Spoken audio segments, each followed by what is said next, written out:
Oke, assalamualaikum warahmatullahi wabarakatuh.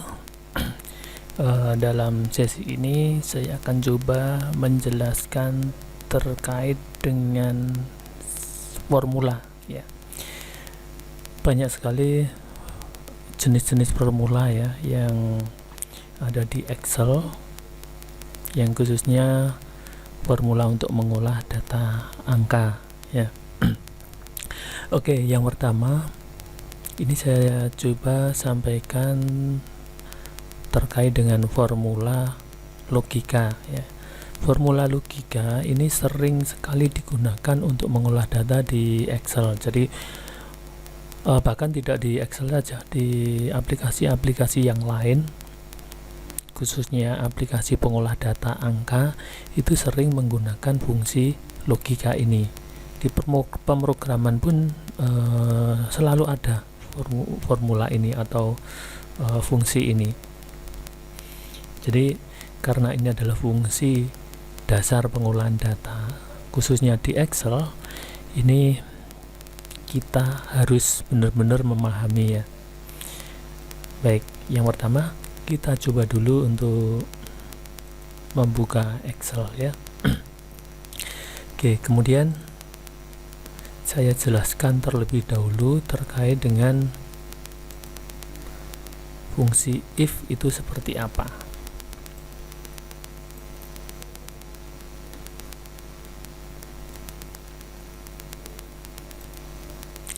Baik, fungsi if itu modelnya atau bentuknya adalah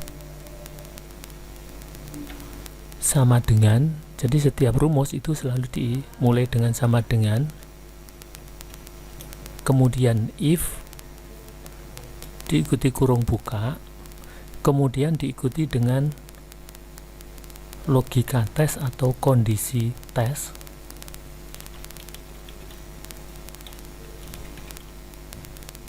kemudian titik koma pilihan 1, kemudian titik koma pilihan 2,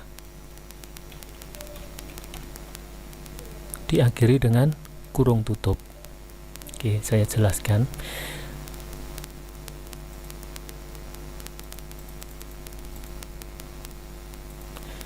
Baik,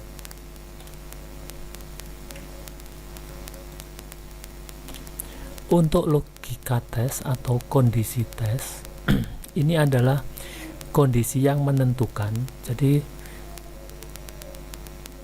kondisi sebagai syarat untuk memilih pilihan 1 atau pilihan 2. Jadi intinya fungsi if ini adalah digunakan untuk memilih salah satu alternatif dari beberapa alternatif yang ada. Itu. Jadi di situ ada pilihan 1 dan pilihan 2. Nah, sebenarnya itulah yang akan diambil, yang akan dimasukkan di dalam Excel di selnya ya, di sel itu. Jadi hasilnya itu nanti kita harapkan pilihan 1 atau pilihan 2, tapi tergantung dari kondisi tes. Suatu contoh, misalkan kita disediakan 2 pilihan, kita diminta memilih misalkan buah ya, buah anggur dan buah pisang. Jadi pilihan itu selalu ada lebih dari 1, itu pasti. Kalau hanya 1 ya tidak usah dipilih, ya itu aja diambil gitu kan. Nah, kemudian kita diminta untuk memilih buah anggur atau pisang, tapi tidak hanya memilih begitu saja, tapi ada syarat yang harus dipenuhi. Jadi misalkan jika bentuknya bulat maka anggur, jika bentuknya panjang maka pisang. Nah, yang dimaksud dengan bentuk itu adalah kondisi yang menjadi syarat memilih pilihan 1 itu anggur atau pilihan 2 yaitu pisang. Saya tuliskan aja begini.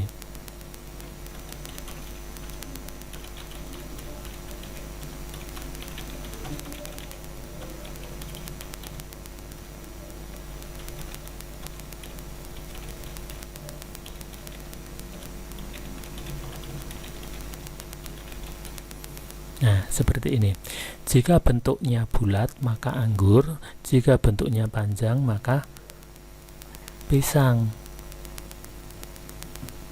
Nah, di sini kita diminta untuk menentukan buahnya itu anggur atau buahnya pisang untuk mengisi salah satu sel.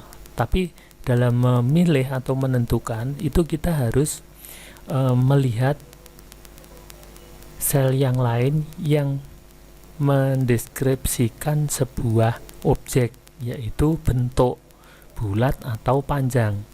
Maka di sini nanti kondisi tes itu menentukan buahnya nanti anggur atau pisang, ya, seperti itu. Nah, di dalam kondisi tes, nah di situ kan ada bentuk ya, kemudian nilainya ada bulat dan panjang. Maka di sini ada suatu aktivitas membandingkan ya, bentuk dengan bulat, bentuk dengan panjang. Maka di sini nanti ada variabel bentuk yang diuji dengan apa? Dengan data salah satu pembandingnya, yaitu bulat atau panjang, gitu. Coba saya tuliskan aja di bawahnya biar lebih jelas ya. Sama dengan if kurung buka bentuknya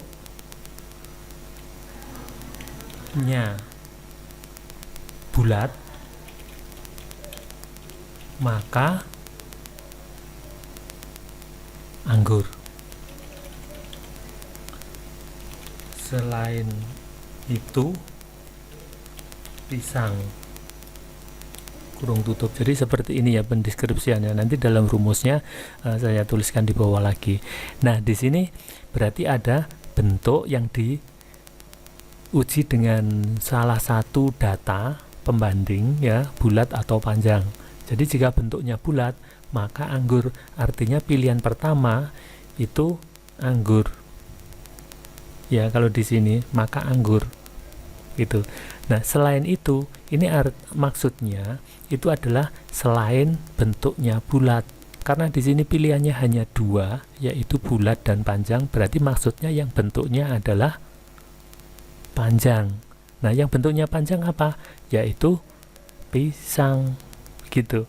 Jadi di dalam fungsi if itu tidak mendeklarasikan ke semua kondisi, tapi jika ada pilihannya dua, maka yang dideskripsikan itu hanya satu.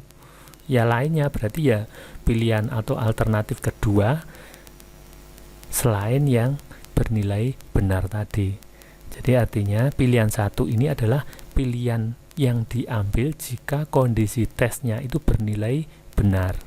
Nah, pilihan dua ini adalah pilihan yang akan diambil apabila kondisi tes itu bernilai false atau salah, seperti itu ya. Semoga bisa dipahami.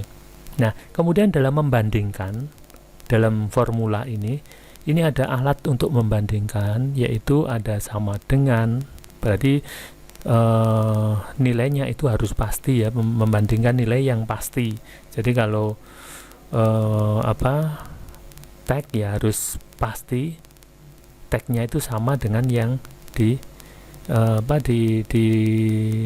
dibandingkan, yang dibandingkan harus sama. Kemudian kalau angka ya harus angka yang pasti, misalkan 5, 6 dan seterusnya, bukan antara 5 sampai 10 misalkan, tidak seperti itu ya. Kalau menggunakan sama dengan itu adalah membandingkan nilai yang harus sama atau tetap, itu konstan. Nah, kemudian ada pembanding lebih besar, lebih kecil, lebih besar sama dengan, atau lebih kecil sama dengan. Nah, itu yang dibandingkan adalah angka, karena menunjuk pada ring ya. Jadi alat pembandingnya itu adalah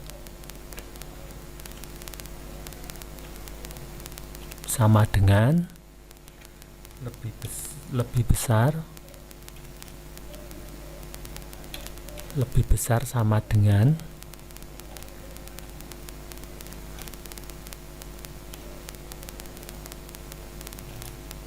lebih kecil sama dengan, dan tidak sama dengan.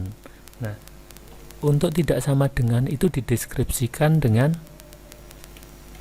lebih besar, lebih kecil yang dijadikan satu seperti itu. Gitu ya. Bisa dipahami ya sampai di sini? Baik. Kita lanjutkan. Nah, kemudian untuk di rumusnya seperti apa penulisannya adalah seperti ini ya. Saya tuliskan, nanti saya jelaskan.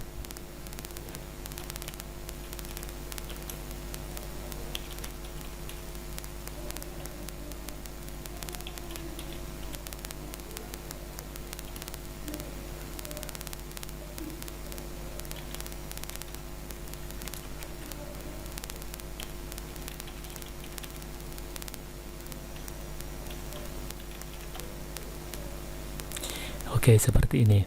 Jadi dalam mendeskripsikan dalam sebuah formula itu adalah jika bentuknya bulat, jadi dibandingkan dengan alat bandingnya itu adalah sama dengan karena nilainya pasti, maka itu titik koma untuk mendeskripsikan adalah anggur. Jadi pilihan pertama itu apabila bentuknya itu adalah bulat. Kemudian titik koma pisang. Nah, pisang itu pilihan kedua apabila bentuknya bukan bulat. Nah, kalau misalkan bentuknya bukan bulat apa? Misalkan panjang, lonjong, atau mungkin persegi, maka pilihannya yang diambil itu pasti pisang. Karena yang diuji itu hanya satu, yaitu jika bentuknya bulat saja, itu anggur. Selain itu ya, selain bulat maksudnya itu pisang. Begitu. Ya. Oke, sekarang kalau sudah bisa dipahami, kita coba aplikasikan di dalam Excel ya. Misalkan di sini saya memiliki sebuah data nomor, bentuk,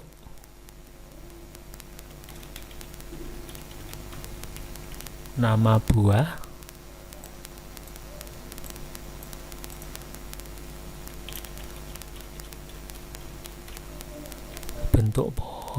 bentuk pohon ya.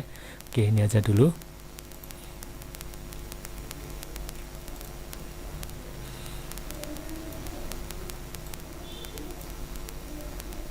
Oke, misalkan di sini ada bulat,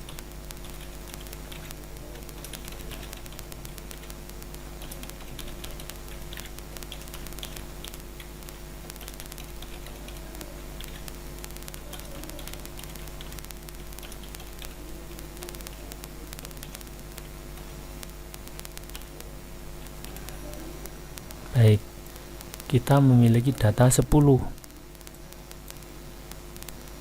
seperti ini. Kita format. Nah, format nanti lebih detailnya saya jelaskan di session yang terpisah ya. Baik. Nah, di sini ada nama buah. Ini diisi apa? Diisi anggur atau pisang ya, anggur atau pisang. Tapi berdasarkan apa? Bentuknya yang bagaimana? Jika bentuknya bulat, maka di sini nanti kita harapkan isinya yaitu anggur. Kalau di sini misalkan terisi panjang, maka nanti seperti nomor 3, maka di sini nanti diharapkan isinya yaitu pisang. Nah, formulanya kita bisa menggunakan ini tadi. Nah, ini. Nah, bentuk ini diganti dengan alamat sel yang datanya diuji, yaitu di sini bentuk ini berarti B2. Kemudian jika isinya bulat. Nah, karena bulat ini adalah tag, maka di dalam Excel itu harus dimasukkan dalam tanda petik ganda ini. Jadi tanda petik ganda seperti ini. Kemudian ini juga untuk pilihan ini juga, karena apa? Tanda petik semua ya, petik ganda, karena di sini adalah tag. Kalau angka tidak perlu.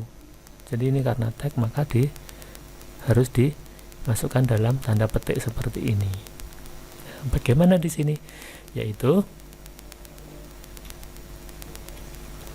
sama dengan if kemudian mengambil alamat sel yang diuji B2 sama dengan apa? Jika bentuknya bulat. Nah, seperti ini berikan tanda petik. Kemudian nah di sini kan ada apa? Pop up bantu ya, bentuk formulanya.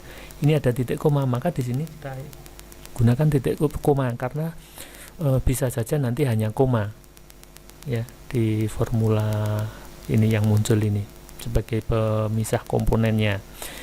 Kemudian apa pilihan pertama? Jika bulat maka terisi apa? Anggur ya. Tanda petik ganda.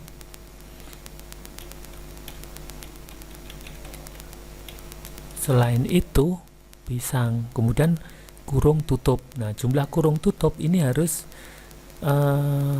sama dengan kurung buka ya, dimanapun nanti seperti itu, karena nanti pada kondisi tertentu, pengolahan data kondisi tertentu ini nanti akan bisa saja kurung bukanya lebih dari satu karena kombinasi formula yang lain.